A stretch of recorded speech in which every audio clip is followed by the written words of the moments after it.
Assalamualaikum warahmatullahi wabarakatuh. Dari Jalan Pangeran Ponegoro nomor 1A Wonosobo, 98 FM Radio Purnama Sidi mencerahkan, inspiratif. Selamat sore sahabat Purnama Sidi, jumpa kembali bersama kami dalam spesial kajian leluasa lebih luas seputar agama. Dan spesialnya bersama dengan Ustadz Ma'sun SHIME, kita akan kembali bincang-bincang terkait kitab Himpunan Putusan Tarjih Muhammadiyah. Dan pada kesempatan kali ini kita masih bincang-bincang terkait bab sholat. Dan kita sudah sampai di materi pembahasan. Insya Allah kita akan membahas terkait bab salam. Setelah kemarin kita sudah membahas duduk di antara dua sujud sampai ke tasyahud ya. Baik ya. Dan pada kesempatan kali ini dia sudah bersama dengan narasumber kita, bersama dengan Ustadz Ma'sun SHIME selaku dari Sekretaris Majelis Tarjih dan Tajdid Pimpinan Daerah Muhammadiyah Kabupaten Wonosobo. Assalamualaikum Cak Sun. Waalaikumsalam warahmatullahi wabarakatuh Mbak Dia. Senang sekali kembali hadir di Radio Purnama Sidi Cak ya. Masih kita akan bincang-bincang terkait dengan bab sholat Cak Sun. Ya.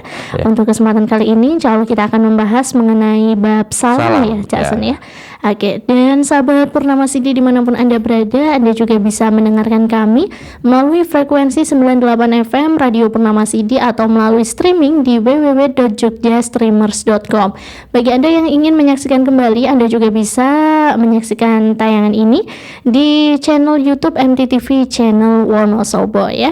Untuk kesempatan kali ini kepada Cak Sun, kami persilakan Cak. Ya. Bismillahirrahmanirrahim. Assalamualaikum warahmatullahi wabarakatuh. Waalaikumsalam warahmatullahi wabarakatuh. Alhamdulillahirabbil alamin wa bihi nasta'inu ala umuri dunya waddin. Wassalatu wassalamu ala asrafil anbiya'i wal mursalin wa ala alihi wa ashabihi ajmain, amma ba'd. Rabbi shrah li sadri wa yassir li amri wahlul 'uqdatam min lisani yafqahu qawli. Sahabat Radio Purnama Sidi, pendengar Radio Purnama Sidi, warga Muhammadiyah, simpatisan dan seluruh warga masyarakat Wonosobo yang dirahmati Allah, kita bertemu kembali dalam kajian tentang kaifiyatus shalah, tata cara sholat ya menurut Rasulullah SAW dengan merujuk pada Himpunan Putusan Tarjih Muhammadiyah.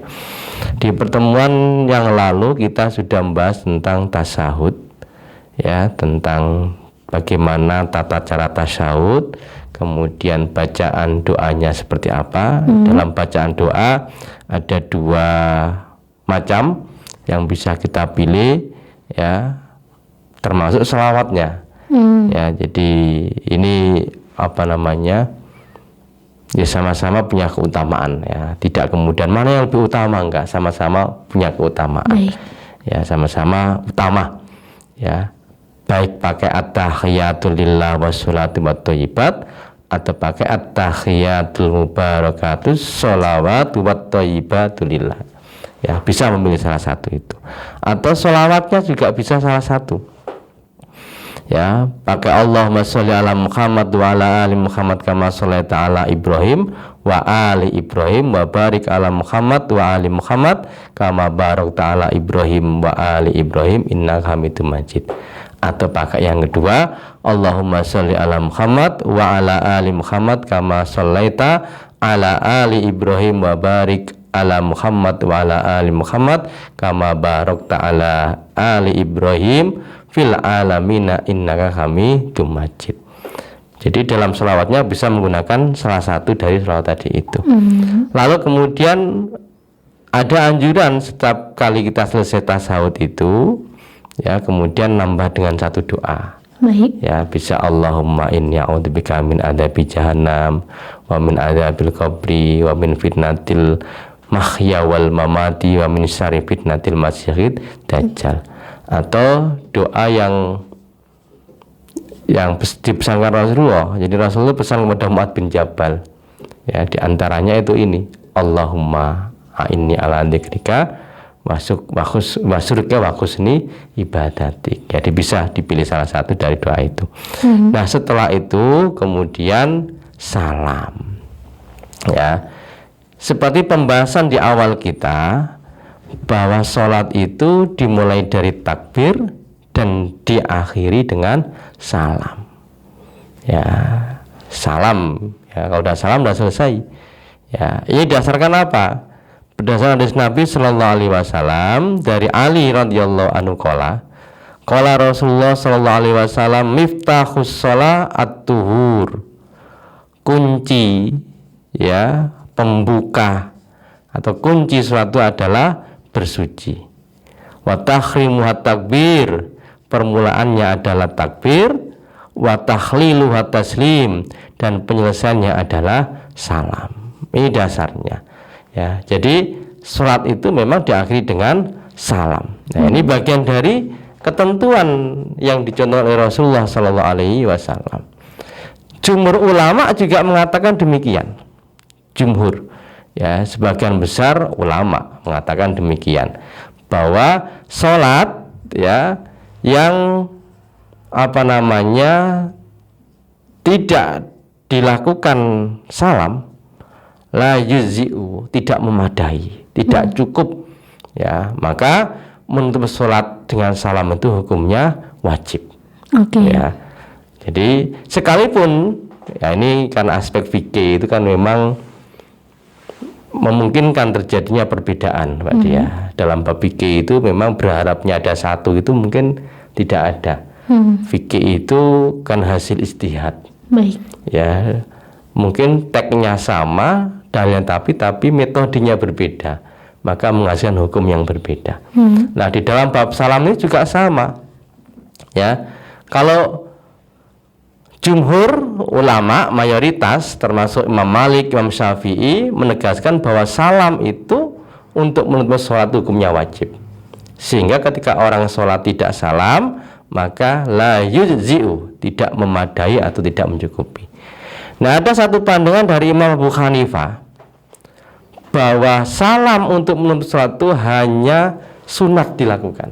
Yang namanya sunat itu kan dilakukan oleh pahala, nggak dilakukan kan nggak mengapa. Baik. Ya, dalam arti sholatnya sah apabila diakhiri dengan segala perbuatan yang menunjukkan diakhirinya sholat tanpa harus mengucapkan salam.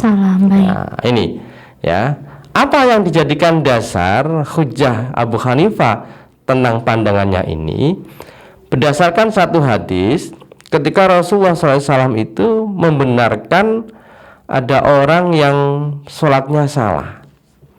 Ya, ada orang yang sholatnya salah dan Rasulullah kemudian membenarkan. Lalu Nabi mengatakan, idza qumta ila sholati fatawaddo, apabila kamu hendak mendirikan sholat, maka berwudulah kama amarakallahu azza wa jalla, sebagaimana Allah telah memerintahkan kepadamu. Summa tasyahhad, ya, kemudian summa kabir, fa in kana ma Qur'an, jika kamu ada di dalamnya ada Al-Qur'an, faqra'hu, maka bacalah, wa illa fahmad, maka baca tahmidlah, ya. Kemudian membaca takbir, wa halilhu, membaca tahlil la ilaha illallah, kemudian ruku.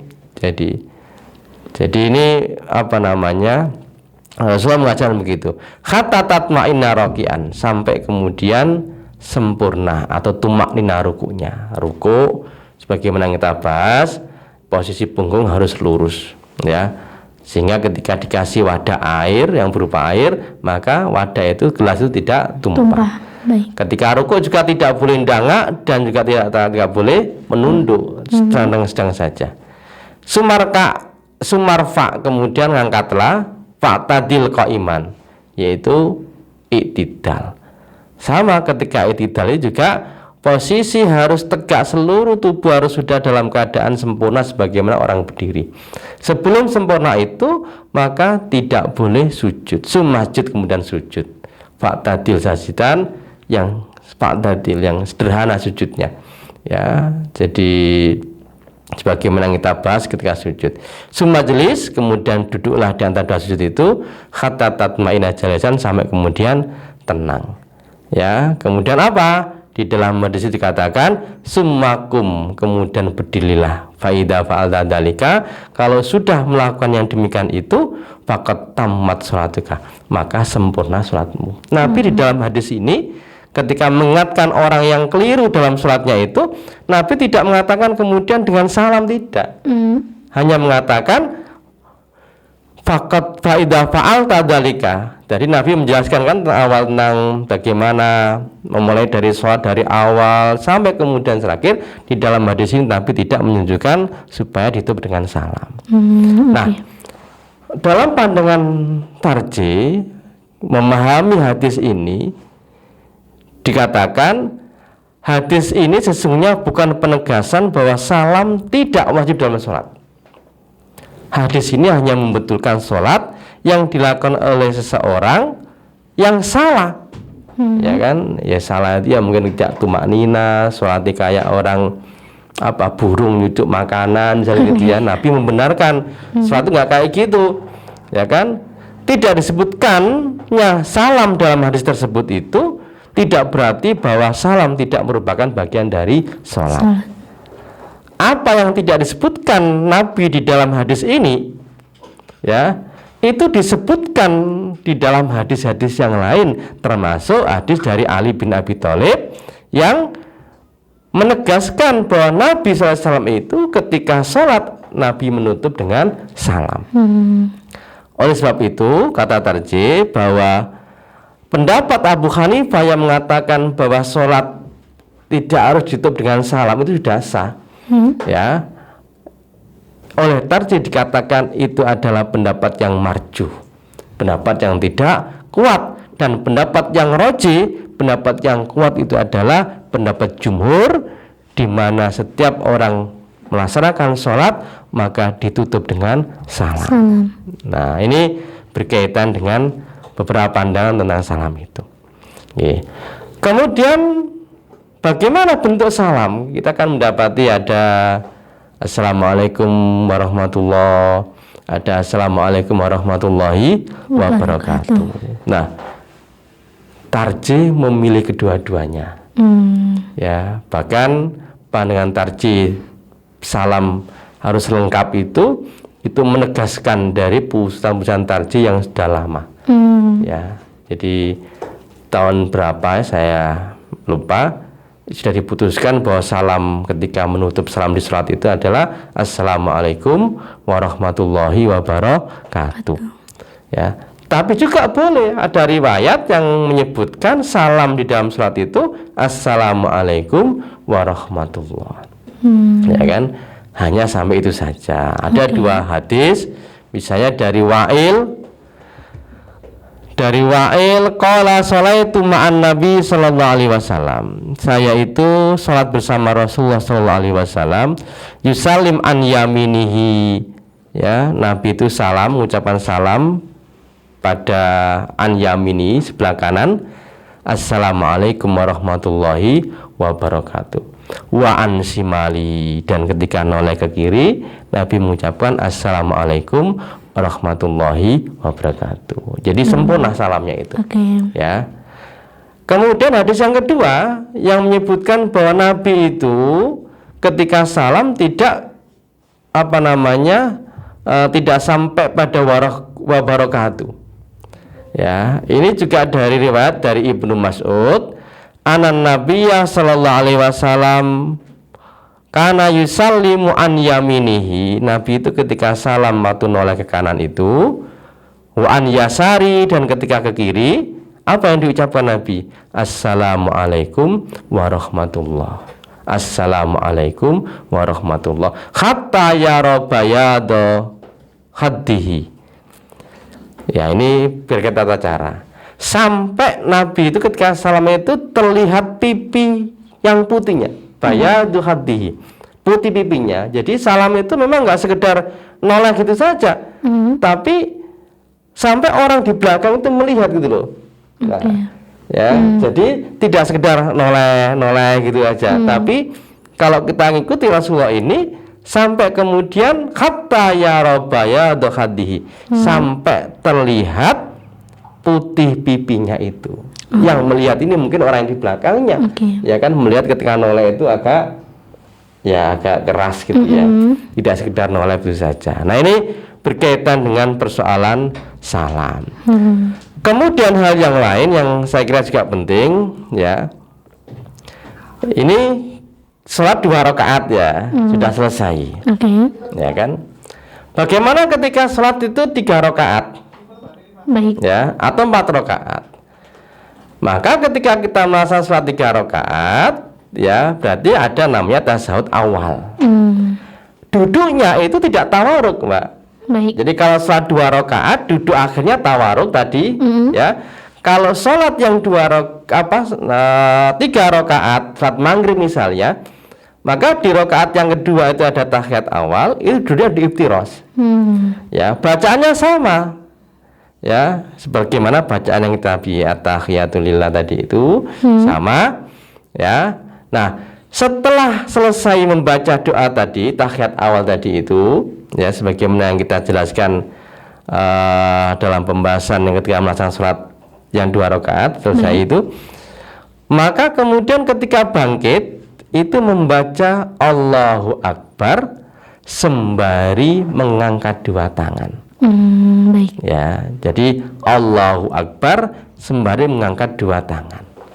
Nah, sama, ya, ketika kita masuk ke rakaat ketiga, kalau ini sholatnya sholat maghrib gitu ya, atau sholat yang 4 rakaat, maka semuanya dibaca sebagaimana yang sudah kita jelaskan kecuali doa iftitah. Dan ketika sholat di 3 rakaat atau 4 rakaat, maka hanya membaca Al-Fatihah saja di rakaat yang ketiga dan rakaat yang keempatnya. Nah, itu yang membedakan, ya, berkaitan dengan ketika kita melaksanakan sholat 3 rakaat. Kalau 3 rakaat, maka kemudian di rakaat yang ketiga kita tahiyat akhir sebagaimana bacaan yang sudah kita jelaskan dalam pembahasan yang minggu yang kemarin. Ya, kalau yang 4 rakaat juga sama, ketika sudah 3 rakaat, ya, kemudian bangkit untuk masuk ke rakaat yang keempat juga sama. Ya, sebagian bacaan yang tidak dibaca hanya iftitah dan bacaan surat. Cuma Al-Fatihah tetap harus dibaca. Ini pelajaran-pelajaran yang sudah pertemuan-pertemuan yang awal-awal. Ya. Nah, hal yang penting juga ini berkaitan dengan posisi raf'ul yadaini. Ini Mbak Dia. Jadi raf'ul yadaini itu mengangkat kedua tangan itu kapan sih? Gitu ya. Kita mengangkat kedua tangan kita, raf'ul yadaini itu pas kapan? Ya. Ada riwayat tentang mengangkat kedua tangan itu ada di 4 tempat. 1 pada saat takbiratul ihram. Allahu Akbar itu kita raf'ul yadaini. Ya. Yang kedua pada saat hendak ruku. Allahu Akbar kita ruku. Ya, itu ngangkat raf'ul yadaini. Yang ketiga saat bangkit dari ruku, berarti ketika i'tidal. Sami Allahu liman hamidah. Kemudian yang keempat saat berdiri dari tasyahud awal untuk rakaat yang ketiga. Jadi misalnya kita sholat maghrib nih, sholat maghrib, kemudian setelah selesai tasyahud awal, kemudian kita bangkit. Nah, bangkit dan mengucapkan Allahu Akbar itu sambil raf'ul yadaini, ya, mengangkat 2 tangan. Jadi raf'ul yadaini itu ada di 4 tempat tadi itu. Dasarnya apa? Riwayat dari Nafi, anna ibna Umar kana idza dakhala fi sholati kabbara wa rafa'a yadahi wa idza raka'a rafa'a yadahi wa idza qala sami Allahu liman hamidah rafa'a yadahi wa idza qama minas rak'ataini rafa'a yadaini wa rafa'a dzalika ibnu Umar ila Nabi sallallahu alaihi wasallam. Dari Nafi, ya, bahwa Ibnu Umar memulai sholat itu dengan bertakbir dan mengangkat kedua tangannya. Begitu juga saat ruku, saat membaca sami Allah liman hamidah, berarti pas i'tidal. Saat berdiri setelah 2 rakaat, berarti rakaat yang ketiga, ya, Ibnu Umar menyatakan bahwa yang ia lakukan tersebut berasal dari Rasulullah Shallallahu Alaihi Wasallam. Ya, ini berkaitan dengan bab tasa raf'ul yadaini, ya. Jadi mengangkat kedua tangan itu hanya di 4 tempat itu. Jadi saya sampaikan lagi, saat takbiratul ihram, saat hendak ruku, saat iktidal, sami Allahu liman hamidah, kedua tangan, kemudian yang ketiga saat berdiri di rakaat yang ketiga. Oke. Ya, Allahu Akbar. Di luar itu tidak ada raf'ul yadaini. Sebagaimana yang kita bahas di awal-awal, ketika iktidal, ya tangan dalam posisi yang lurus misalnya gitu. Ini sudah kita bahas pada pandangan-pandangan yang awal-awal kemarin itu. Nah, ini berkaitan dengan salam, ya. Jadi sudah selesai kita berkaitan dengan bab kaifiyatus sholat ini, dari awal kita mulai takbir sampai ditutup dengan salam. Ya. Kemudian hal yang penting pula yang harus dipahami oleh pendengar atau sahabat Radio Purnama Masidi, warga Muhammadiyah, berkaitan dengan tumak nina. Ya, ini kan bagian dari rukun. Ya, tumak nina itu berdiam sejenak. Ya, jadi ketika kita tidak hanya dalam bentuk gerakannya tumak nina itu, Mbak Dia. Tumak nina itu juga dalam bacaan. Bismillahirrahmanirrahim. Ya, Nabi itu nek baca itu terpotong-potong. Ya, tidak satu ambekan, walaupun juga dalam konteks ilmu Quran mungkin dibolehkan, ya. Langsung nih misalnya Bismillahirrahmanirrahim, ilhamdi misalnya gitu kan. Itu nafasnya panjang. Ya, tapi riwayat-riwayat yang sudah kita jelaskan, itu Nabi itu membacanya dengan terputus-putus. Bismillahirrahmanirrahim, alhamdulillahirabbil alamin, supaya orang baca itu sambil meresapi. Ya, itu dari si bacaan. Dari si gerakan juga sama. Tumak nina itu berdiam diri sejenak, ya. Ya, kalau misalnya ketika kita ruku, pastikan seluruh anggota tubuh ketika ruku itu punggung itu lurus misalnya. Sebelum lurus tidak boleh kemudian iktidal. Ya. Kemudian sama, ketika iktidal harus ada tumakna juga. Belum lurus kemudian sudah langsung ingin sujud. Begitu pula pas sujud, ketika sujud urung sempurna sujudnya kemudian langsung ingin bangun. Dan seterusnya, ya. Yaitu maknina itu berdiri sejenak, berdiam diri sejenak, ya.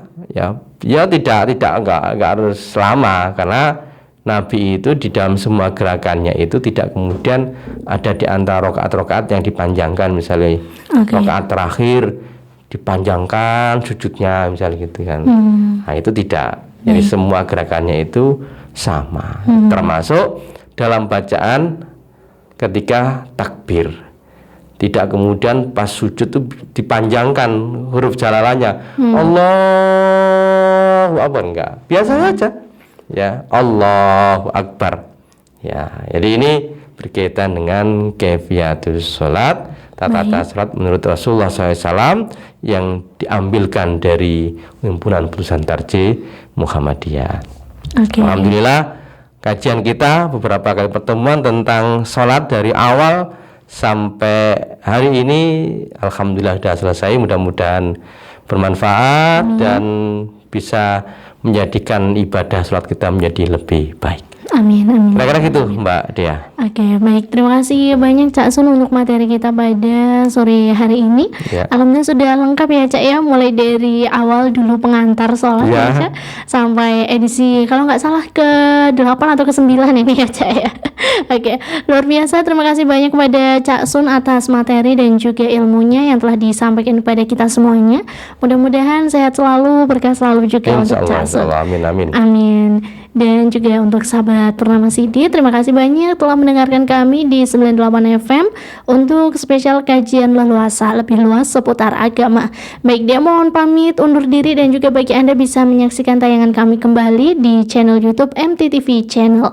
Dia mohon pamit. Wassalamualaikum warahmatullahi wabarakatuh. Waalaikumsalam warahmatullahi wabarakatuh.